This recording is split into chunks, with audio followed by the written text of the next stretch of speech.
A woman burned alive on a New York subway. Her death was preventable. This criminal responsible, Sebastián Zapeta, is a previously deported illegal immigrant who never should have been in this country. But here's the kicker. This isn't just a random tragedy.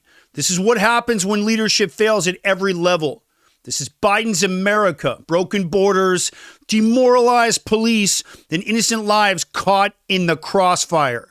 Tonight, I'm going to be diving into this horrific case. I'm going to be exposing the systemic failures that allowed this to happen. But we're not stopping there. I'm going to give you real solutions because that's what we do here.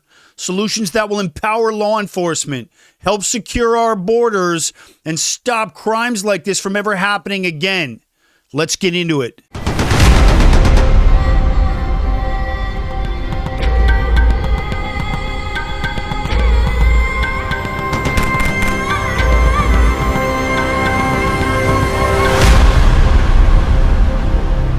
All right, so let's walk through what happened here. Zapeta, a Guatemalan national, was deported in 2018.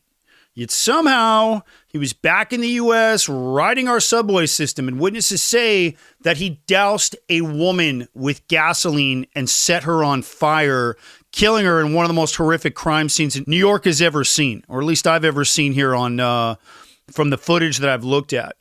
And have a look at the cop standing idly by, doing nothing as the chaos unfolds.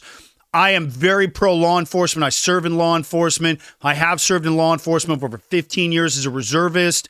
And the demoralization is evident here. And this isn't just a failure of this officer, though. This is the result of policy decisions that have stripped police of their confidence and their authority and their ability to protect us, especially New York. And at the same time, our broken immigration system allows for violent crimes to re-enter the country with no accountability. And it's not just this case. Violent crime is on public transportation is up nationwide with similar tragedies happening across the country. I want to make this very clear. I'm a big fan of NYPD. I'm very close with the New York Police Department, and they have some excellent officers and some of the finest officers on the planet. This one particular officer, it's a little dumbfounding why he's standing around. I'm going to come back to that one later. This isn't just a New York problem, though. This is a national crisis. And I want to talk about the numbers. In the fiscal year of 2024, there were nearly 3 million inadmissible encounters at the border. And that brings the total to over 10.8 million since fiscal year 2021. Meanwhile, deportation rates are at an all-time low. Only 9% of the border encounters this year actually resulted in deportation. And it gets worse. ICE has released over 435,000 migrants with criminal convictions into cities across the U.S. And these aren't small-time offenders. We're talking about violent criminals here. And every day, more are crossing the border. And the Biden administration has done nothing to stop it. In fact, their policies are emboldening these criminals by turning our borders into revolving doors. And let's not forget the human cost of these failures. This woman, an innocent New Yorker, had a family, a life, dreams, and her life was brutally taken in a crime that never should have happened. And it's not just her. Think about the countless victims of rising violent crime in this country. How many more lives need to be lost before we see real change? I'm going to tell you, though, the change is coming. Tom Homan and Trump on the 20th, and there's going to be some serious changes. So I want to take a stab at how to tighten up these borders and reduce these crimes. I say triple the Border Patrol budget. You have to equip agents with the tools and the funding that they need. Drones, AI-driven surveillance, motion detectors. Build the physical barriers across the line, top and bottom, especially in those high-risk areas, to stop this illegal nonsense crossing. Hey, are you guys a fan of my work both on the news and with my new show, The Aaron Cohen Show? do me a favor, help support the show and join my season 1 sponsorship team. We're completely independently produced. Hit the link down in the description and grab yourself a mini sponsorship package. They start at $25. It helps me continue to combat that garbage anti-Israel misinformation out there while bringing you guys cutting edge, no BS analysis of the Mideast, counterterrorism, Israeli special operations, and U.S. national security. Hit the link down in the description and join my season 1 sponsorship team. Appreciate you guys. Hey, are you guys a fan of Israeli special operations? Were you blown away and mystified by that incredible pager operation we pulled off? Well, guess what? You can grab yourself a signed copy of my best-selling memoir, Brotherhood of Warriors. Down in the description below, it's a memoir of my time as one of the first Americans to serve in one of Israel's top special missions unit, the elite Mistaravim unit. This is the unit that dresses up as Arabs. It goes undercover to infiltrate undetected, to stop terrorists in their tracks before they can blow themselves up or open fire on a group of innocent civilians. Hit the link down in the description. It's a bit of a lead time with these books going out right now due to demand, but trust me, it's worth it. Learn how we train in the IDF pipeline and get it all through an American perspective and optic. Hit the link down in the description. It helps support the show and helps me to continue to fight that anti-Israel garbage misinformation. Appreciate you guys. 2, it's time to reinstate border programs like Remain in Mexico and make re-entry after deportation a mandatory federal prison sentence for these repeat offenders. 3, it's time to create a federal local task force. And we need DHS working hand in hand with local law enforcement to track and apprehend these high-risk deportees before they can harm anyone else. 4, I'm going to sprinkle in some Israeli tactics here. Israel has mastered layered border defense and rapid response teams. And the U.S. has board tack, and they're fantastic.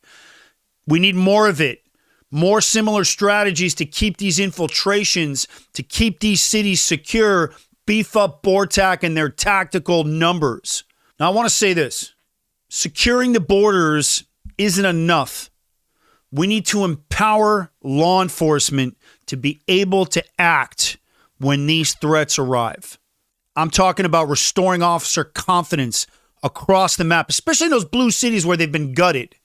And end these policies that criminalize officers for making these split-second decisions in life-threatening situations. You have to back the officers and protect them legally so that they can protect us.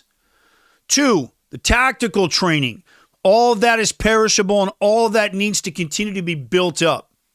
These officers need stress-involved training, that behavioral-based CQB training, to allow them to be able to function under the highest levels of stress in the most dangerous situations. I'm going to talk about that more in a different episode. Also, we need more officers on public transportation systems, especially in high crime areas. You know, we need to be using predictive analytics to place them where they're needed most. All that AI is out there. Let's use it. And then finally, I think it's about launching a nationwide campaign to restore that trust in police. And we need more transparency with them. Community engagement, the success stories that highlight the life-saving work of these officers. I just highlighted a fantastic police unit, El Monte PD. I had them on Fox News using LifeVac, saving a kid with this amazing life-saving device. And by the way, I train law enforcement. I've been doing it for 20 years. These are good people. It's time for a PR campaign to really bring them back up. And so for me, this one isn't just about tragedy. I think our nation's at a crossroads, and we're failing to secure our borders, failing to support our police officers, and we're failing to protect American citizens. And this is the America that weak leadership has created. But we don't have to accept it, and Trump is coming back, and Tom Homan's coming with him. And we need to demand better, and the nation has spoken.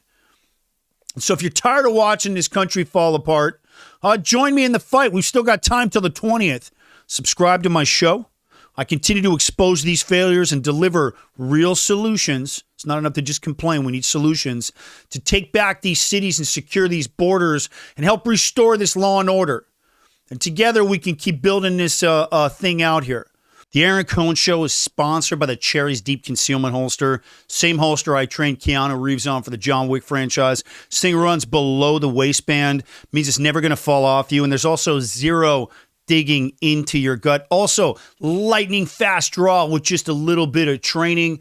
Hit the link down in the description. Grab yourself one of these bad boys. A bit of a lead time right now due to demand. So pre-order, but trust me, these are worth it. Finally carry with comfort and proper concealment.